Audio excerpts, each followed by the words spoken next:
What's up, guys? This is Andrew Erickson here from the Underscore Podcast, part of the Gridiron Experts Podcast Network, and I'm coming at you here from the Red Zone, Arizona. We're going to be talking today about some bold predictions. So basically, I wrote an article for Gridiron Experts a couple weeks back, basically talking about some bold fantasy predictions that I had on a couple different players. And essentially what happened was I posted that article and a bunch of people came back. I asked the question, okay, so who do you think is going to, have a breakout? Like, who do you think is going to basically, I'm just going to plug in my mic here, just quick sec. Basically, what were other people thinking about some of their bold predictions for the 2019 fantasy football season? So I took Twitter, the Twitter fam out there, and basically I took their predictions and I did an analysis on them. So I basically took them, took the most popular ones I found and found that, okay, like, is this actually possible? Or is this just, people just selling like, hey, like, I'm going to just say like, 1,000 yards for, so-and-so wide receiver, actually like putting some math behind the prediction and seeing if it's actually plausible. So, and the kind of way it worked out was really focusing on the Arizona Cardinals players. So my bold predictions for today are going to be focusing on 3 players: Christian Kirk, Josh Rosen, and yours truly, David Johnson. So we are going to kind of dive into this here. But first, we're going to get some live, if you guys are watching on YouTube. It's Colby Gossett on the offensive line, in for the injured Mike Iupati. Some game action, so showing some highlights. A 3-point game and a game dominated by defense. Christian Kirk on the inside, handoff, gets a first down, showing some speed going up the sideline before going out of bounds. Here, but okay, cool.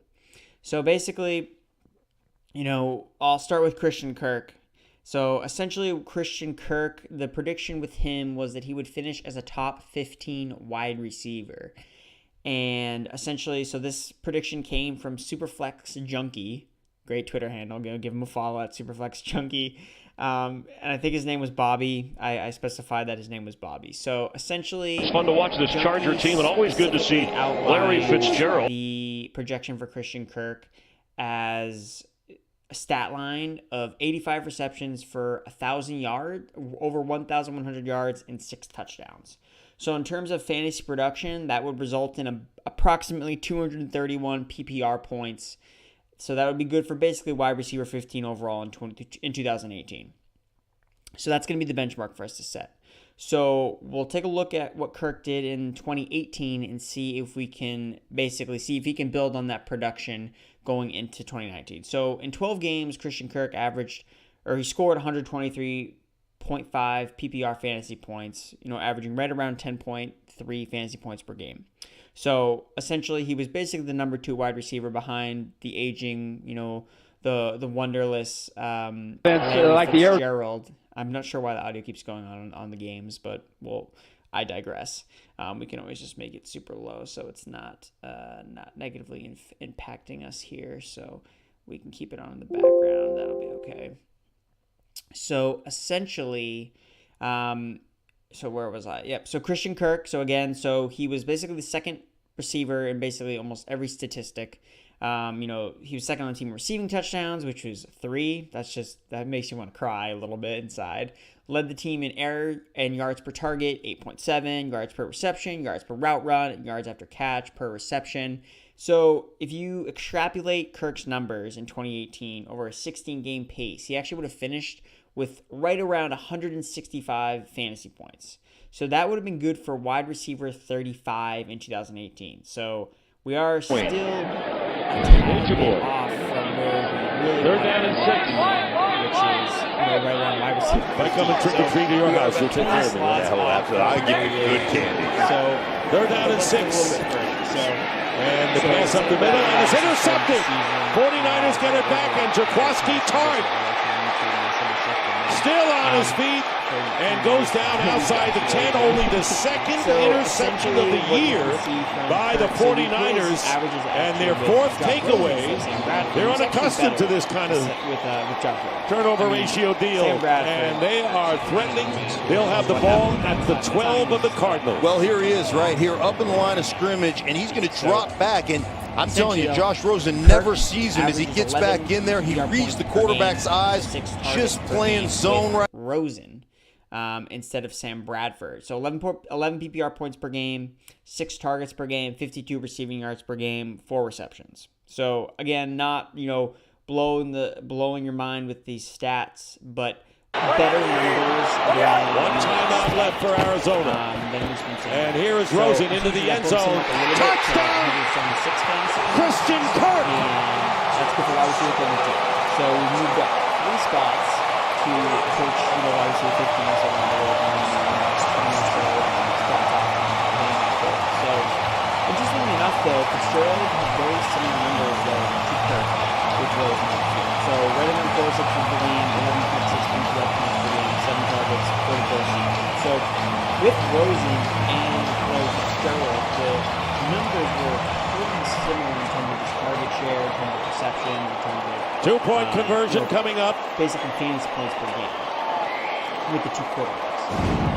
So now what the problem that you'll have to kind of figure out here is the yardage prediction. So the yardage prediction that 1,100 yards, that should definitely come true if he has 85 receptions.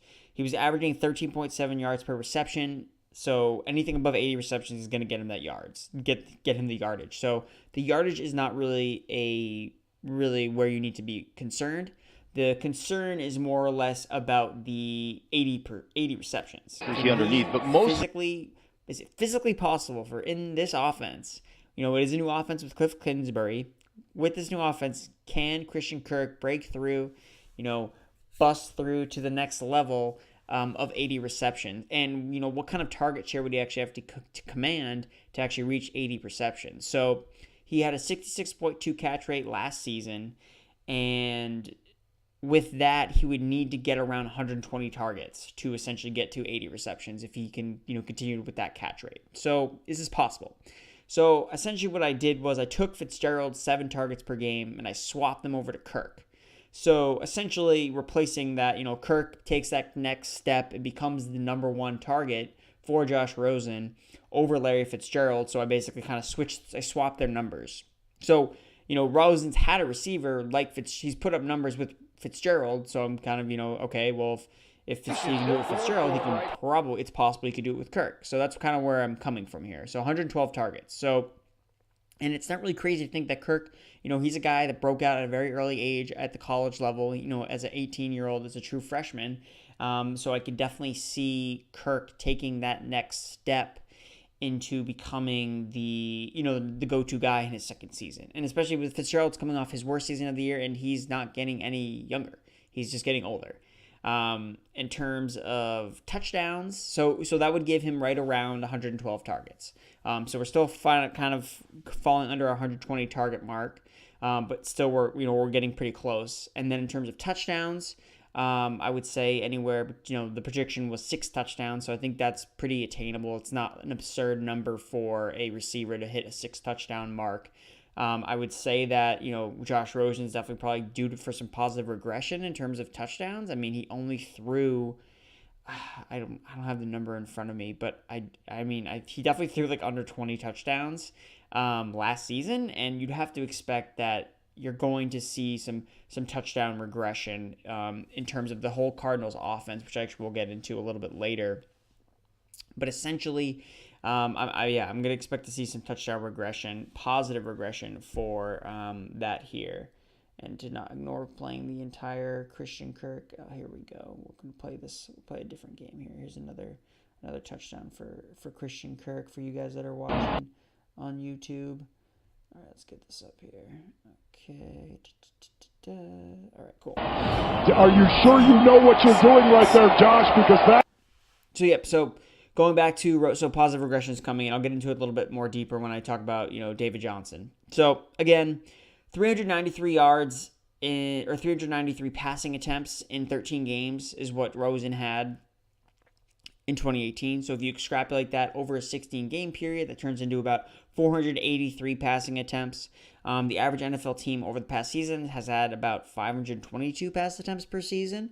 So I would say that it's not unrealistic to kind of predict, okay, like they'll become an average passing team in terms of passing attempts per season. 552 passing attempts.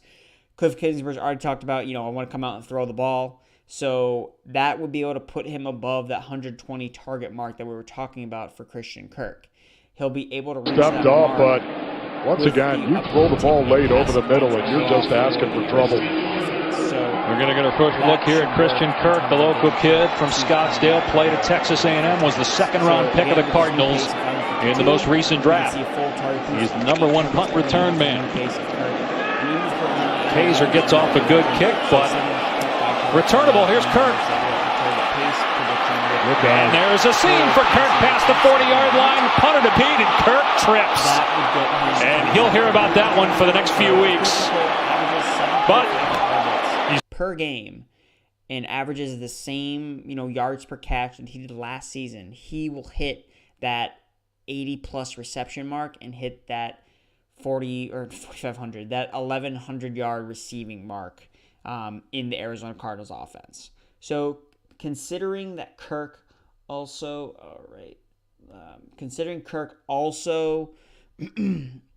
so in terms of his target share, he was, he owned a 20% target market share last season with Rosen. So if that just went to, something like a 21%, right around 21, 22% target market share, that will kind of get him to where he needs to go.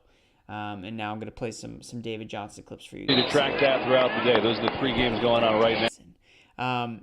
So yeah, it's really actually is realistic that, that Kirk could really hit those numbers. So shout out again to Superflex Junkie for giving me the prediction, and I'm going to buy it here. I do think that is possible for Christian Kirk to hit those numbers. Essentially just going to take him becoming that number 1 target for Josh Rosen over Larry Fitzgerald.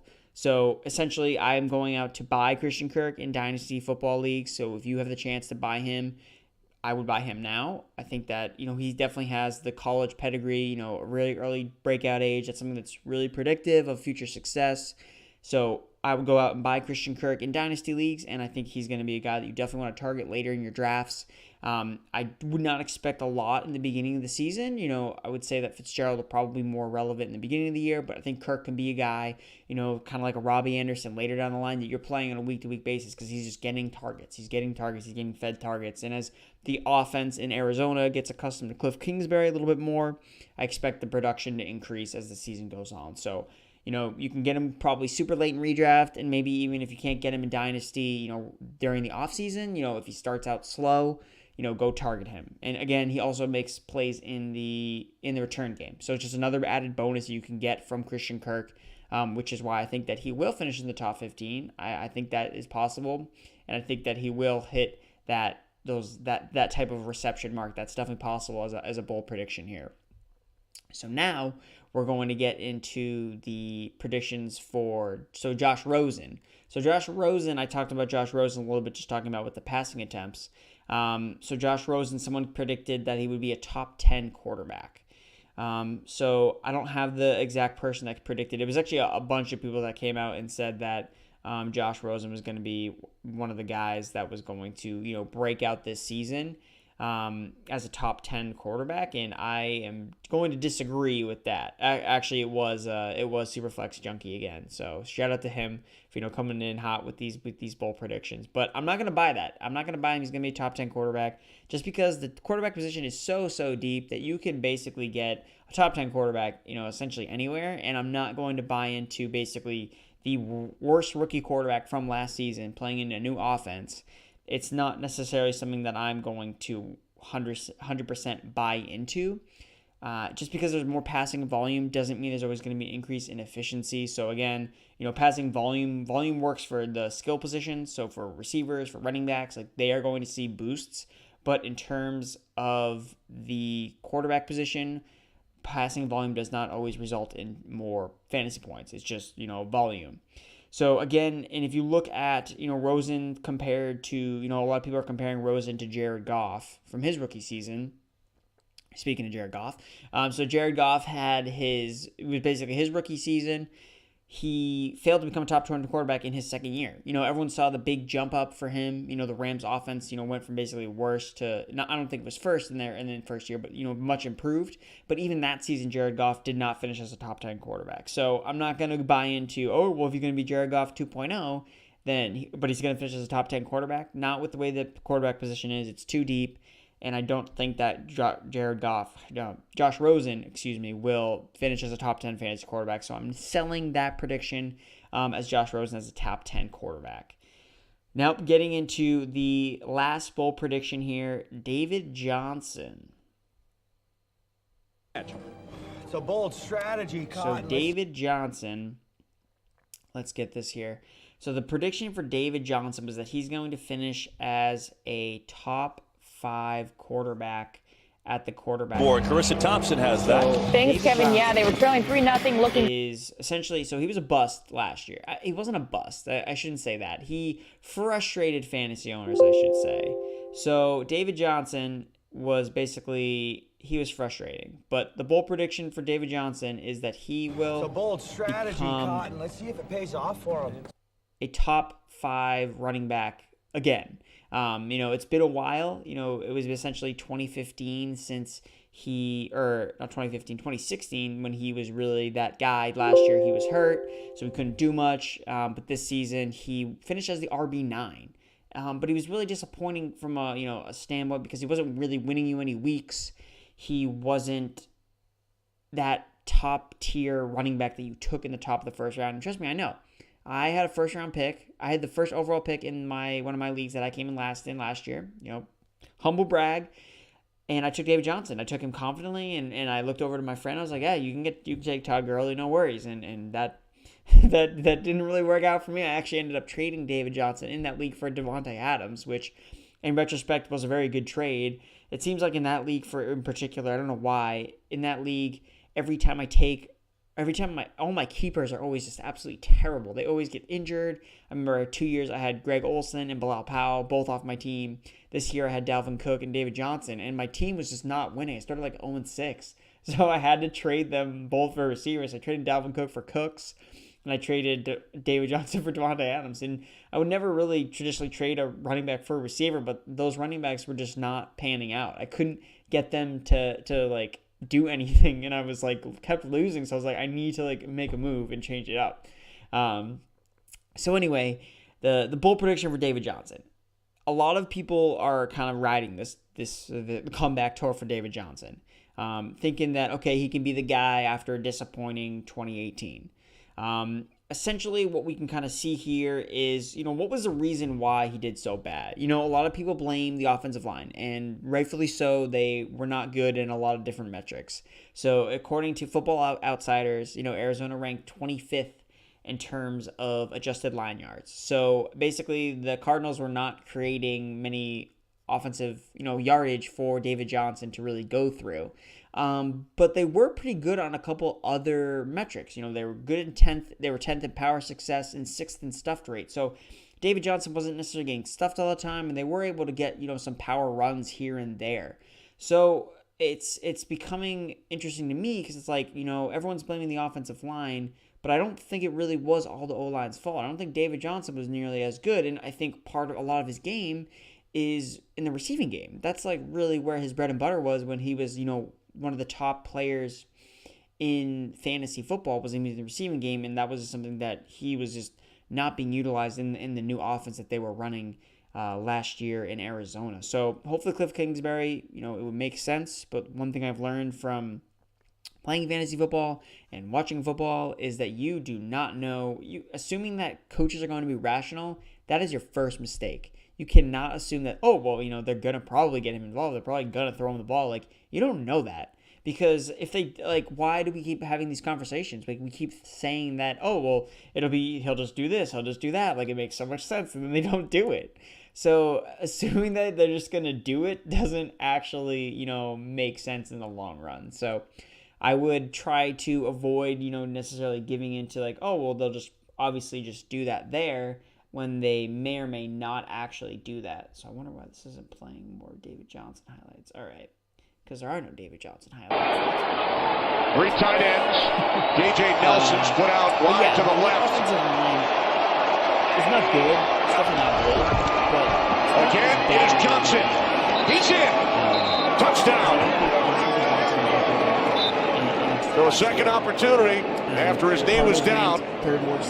David Johnson with 61 of the 64 yards, Rondé, for the Cardinals on this drive. And I'm pretty sure he's not down on this one. And yes, this is, again, direct run, right at the heart of the defense. And look, when you have these young offensive linemen, these inexperienced guys in this offense, I think the best way to get them going is run some power football. Let them get behind their pads, push the pile, and David Johnson does a good job falling in for the touchdown this time. 20 touchdowns, it was nuts. His 7th rushing touchdown of this. That he does deserve a little bit of the blame. On the deflection and taking it back all the way for a touchdown is Deion Jones. But again, this is kind of well, looks like the Falcons defense wants it. There's lots of ways to score, Kenny. I know that for a fact. And Deion Jones is going to be the beneficiary of a Vic Beasley tip here, right here, in the line of scrimmage. And watch how Josh Rosen lowers his arm angle to throw this to David Johnson. And so it's a low delivery, and you got to be ready for tips and overthrows. He gave up a big play early to set up a score. He's got I got you back play right there with that touchdown. Third TD of his career. Percentage. You know, those are statistics that you have to give them a little bit of confidence. Sure. But in this case, that didn't happen. We didn't see the same type of burst necessarily from David Johnson again, gaping hole. Johnson still going. Plenty of open real estate. Finally forced out of bounds by Joseph, who may have saved a touchdown. Well, you see this a lot, and it's been talked about throughout his career. Number 11, Larry Fitzgerald, is really the guy, and his blocking is what springs Johnson. They line him up tight, nasty split. He gets the key block, and then it's Marcus Gilchrist one-on-one with one of the best athletes in the NFL, and absolutely no match is Johnson. Gives the Cardinals exactly what they need. So it's safe to say that for force the middle of this Chiefs defense. The Cardinals 2 out of 2 on 3rd down on this drive, which is now 11 plays long. This is the 12th play of this drive. 3rd and 3. Time running down on Rosen. Throwing, pass to the end zone, touchdown to Johnson out of the backfield. I'm not sure where he's going. I'm trying to avoid ADPs this offseason because I hate ADPs. Really good job. Trips formation to the field, tight end and David Johnson backside, and David just outran him to the pylon. And basically, if you depending on, I don't know, maybe how well he slept that night, how active his mind was. Well, and it was, we saw a bunch of those in the first half. Let's see where the Cardinals dial up here. David Johnson to the end zone, touchdown. Big drive and a touchdown for the Arizona Cardinals offense. Great start to the half. Really good. Great job by Byron Leftwich and Josh Rosen.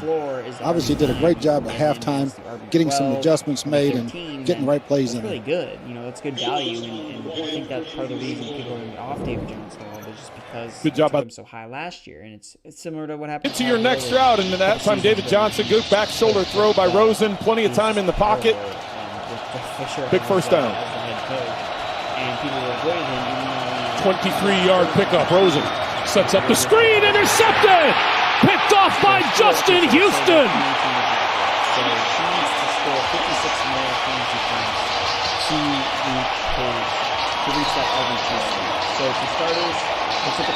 Justin Houston, excellent athletic play. DJ Humphries is blocking him, and maybe blocking him too well. With the screen trying to be set up to that side, Houston comes off and recognizes that Johnson's trying to sneak out. He times his jump perfectly. He's able to get the total up to 272. Josh Rosen 5 for 8, 54 yards. David Johnson, the running back. 2 tight ends in. That's Johnson. Finds an opening and dropped the football. Vikings think they have it, and it is Vikings ball. Tom Johnson, the big defensive tackle, with a recovery of the David Johnson fumble. Well, I think this is Anthony Barr who gets a hand on this. This guy right there in your screen. And David Johnson never fumbles a football. I got to tell you what, though, when a ball hits right on there and it's not high and tight, the ball is kind of mid-level on David Johnson, it's going to come out. What a nice takeaway for this Vikings defense. Sets them up first down on the 31-yard line, and good offenses, Sam, take advantage of this situation. Let's see. Plays on a better offense. And you got favorable field position even if you don't make this, but this is a statement play right here for this Cardinals offense. 3 tight ends in as well as a fullback. 4th and goal. David Johnson is stopped short. Xavier Rhodes and Danielle Hunter leading the way. The Vikings goal line stand stops the Cardinals a yard short. That is number 91, Stephen Weatherly, was shaken up on that play, on that goal line stand. He walks off under his own power to be checked out by the medical staff. 32nd in yards per game. Once again, the Cardinals, no points in the third quarter this season. That's pretty telling. And motion David Johnson, that's a lateral pass. He's got it and gets up to about midfield. So, numbers adjusted, I projected that the Cardinals would average Josh Rosen, 23 points per game. Short of 22 years of age, and as Mike McCoy told us, he's unflappable. Yeah, nothing phases him. Very unaffected guy. You sit down and meet with him, and he's got that presence about him. Like, yeah, I'm good. We asked him about the other quarterbacks that are drafted ahead of him. He's like, no, I don't pay attention. I'm like, come on, Josh. Following projection. So again, he's stuffed. Put in their big bodies again. See if they come with some sort of play action off this look. Johnson again. This time he is in. Touchdown. David Johnson. You know, sometimes, Sam, you just got to win that war of attrition just over and over and over again, and they do it here on this deal. Just turn around, hand it off, let the push of your offensive lineman win, and you see it there. Look at the purple shirts get pushed back in the end zone. David Johnson just runs up their backs and falls over the goal line for the touchdown. His 5th rushing touchdown of the season. Entirety of all offensive yards for the Arizona Cardinals. So again, if we take that percentage, Phil Dawson for the extra projection for 2019, that projects Johnson to Chargers got San Francisco on last week in their comeback, and there you saw the first one of them as they pin the side down, they pitch it out and pull a tackle and the tailback to the edge run. 6-yard gain. It'll be 2nd and goal at the 2. And again, David Johnson looking for room, and he gets to the goal line. Touchdown. Ball crosses the plane. And David Johnson has a touchdown for the Cardinals, who again capitalize on the turnover. Here he is on the goal line. He had one just like this last week, Dick. All you have to do is break the plane with that ball. Nothing's on the ground yet. There it is. I think it's. I think that's a touchdown. Of course, they all look at all these as you score. All scoring plays will be reviewed, but I think that ball is across before that knee hits. I don't think there's any way you can turn that over. But they're going to take a look at it. They'll review it. We'll take a break right here. That's because he's good. But coming down, it's not sustainable. It's really bad. The player is back up. It doesn't necessarily mean it's not the do-all statistics. It's actually, honestly, a terrible statistic to really make. We are still here. We did not go to break, but guaranteed you'll see more commercials before the end of this game. Okay, that's a good metric. And here is the had a good season. ruling, and apparently it's not necessarily predictive of like, oh well, he's like playing on Thursday Night Football as well against the Denver Broncos. 2nd down and 4.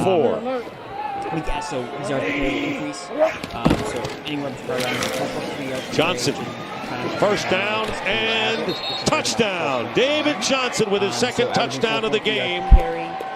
And there are well-deserved hugs for the Arizona Cardinals, finally getting their first victory of the season after 4 defeats and having a shot to win against the Bears and last week against Seattle. They're just going to run it right down the middle, fullback, tailback right here. Just loaded up in there, and look at David Johnson running hard. Right around 1,060. From Minnesota to lead the team, replaced by Josh Rosen. Brad Bush inactive today. Mike Glennon is the backup to Josh Rosen for this game. Last year. First and 10 from the 25. So he scored up 12 touchdowns. Only one wide receiver out there, and here's David Johnson trying to juke his way for yardage, and he picks up 3, and a flag is down. Ball is jarred loose, picked up by Seattle. Last year. Again, touchdown whole time, so the Seahawks, Bradley McDougall, the offense was I think the Seahawks got the ball. So rolling on the field is a fumble recovered by the defense. The penalty is holding. Offense number 85. That penalty is declined. First down. So another bad break. Cardinals can't get it going, and there is Bradley McDougall, who my partner Mark Schlereth talked about in the opening. And in the opening, what a season he has had. Here's the fumble.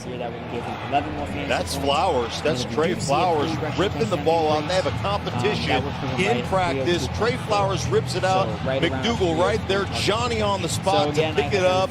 They are having a great start to the season early when it comes to turnover. 5. 7, 6. So again, well, he's making a difference, and the Cardinals hope that Rosen makes a difference after the 3-yard pickup by Johnson. Second down and 7. My projections to hit that. Or to hit that top. Here's Johnson. Johnson trying to get to the outside. He has a first down and knocked out of bounds. But a big game by David Johnson. This is the David Johnson that the Cardinals remember when he was a terror as a running back. Well, you're getting everybody going this way. Watch the tight ends on the backside climb here. He's going to cut back. Great job by Gresham to get up on the linebacker. He pops it out the backside. This is exactly the kind of pace this Arizona Cardinal team needs. They've got highest. I think he does finish RB5. I don't think clearly pass interference. You're not making a play for the ball. You're making a play for the receiver. He kind of crashed into Kirk, didn't he? Oh, he did. He didn't think it was pass interference either. What's expected there? What do you expect? First and goal from the 1. And here's David Johnson. And Johnson is stopped short of the goal line on first and goal. Tedrick Thompson undercut him to make the play. Well, it looked like that ball got across, but his knee hit the ground before it did. Cliff Kingsbury, come on. That is really close. You got to get your stuff together, get your stuff going. Be the man. The line judge coming on in had the best view. Happy to get. So I don't know where he's going ADP. You can tweet at me. Now second and goal. If he's going RB9, take him. If he's going to be good, he's got him in charge in the second round. I think that's a steal. Because remember, the previous play is under review. They're going to review under 2 minutes, and it's a booth review. He's a guy you can't game. I'm telling you, I don't think his wrist or his hand hit, which does not make him down. I don't see the rest of his body. And remember, all the ball has to do is cross the plane. There's the hand. There's the ball. Everything's in the air. That, to me, right there, Dick, is a touchdown. And the question would be, Mark, is there enough to change the call on the field? Which was still in the game. Well, he was stopped short. Well, if we go back to the last angle, if we could go back and look at that. Okay, so here's the hand. You'll see that. Now watch, right here. Stop that, if you will, guys. There is nothing on the ground here. That hand is here, and that ball is clearly, to me, across the goal line. That should be a touchdown. It doesn't matter. He's going to be in the game. So that's why he's a guy that I'm. But again, like you said, is there enough evidence to overturn it? It was called not a touchdown. It was called short. To go along with that. So that. Well, let's bring in Mike Pereira for the second time today. We're using Mike a lot today, Mike. Yeah, you know, it's one of these that's really close, and we're focusing on the knee, actually, looking at the rear knee. But it looks like as it does reach out with the ball, that maybe the ball does break the plane before the knee gets down. After review, thanks guys. The ruling on the field is a touchdown. And they reverse that. It's a touchdown for David Johnson. So, Mike, I guess there was enough to change it. Yeah, it was, Dick, because when he reached out and you looked at that knee, it looked like the ball had already broken the plane. And just Mark did a great job by talking about it's just a plane. So as soon as the ball touches that plane, that makes it a touchdown if no other body part other than that hand was down.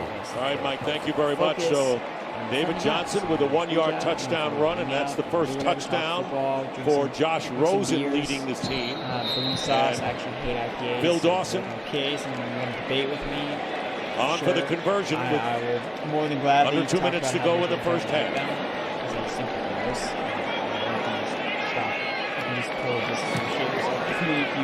And the kick is good, and the Cardinals have taken a 10-7 lead over the Seahawks. So we're gonna tune out here. And we'll be right back after this message from Geico. So David Johnson scoring a touchdown. He's made a habit of scoring to help the Cardinals offense. And there he is, the most touchdowns in the first 37 games since the merger. David Johnson, one behind the great Barry Sanders, and moving in on these other greats like Dickerson and